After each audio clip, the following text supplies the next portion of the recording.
Pencapaian vaksinasi anak di Banjarmasin masih tertinggal dari daerah lainnya di Kalimantan Selatan. Pemerintah Kota Banjarmasin melalui instansi terkait pun diminta untuk lebih gencar lagi mensosialisasikan vaksinasi anak ini, supaya pembelajaran tatap muka bisa berjalan sesuai dengan aturan.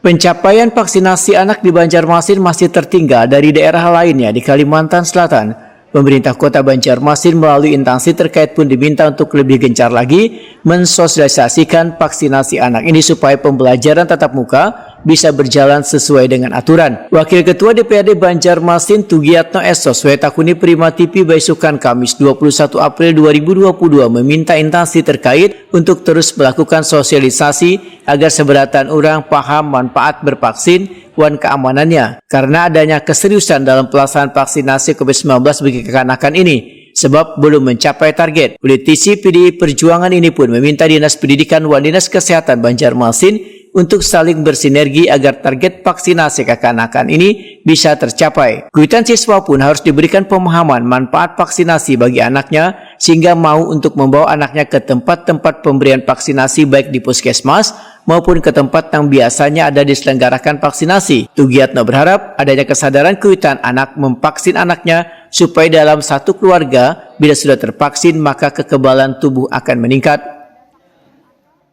Ya, harapan kita orang tua mau membawa anak-anak mereka ke tempat-tempat vaksinasi atau yang lebih dekat lagi di puskesmas atau ada kegiatan-kegiatan yang biasanya Departemen Sosial atau Sosial lah yang mengadakan supaya bisa diajak bervaksinasi.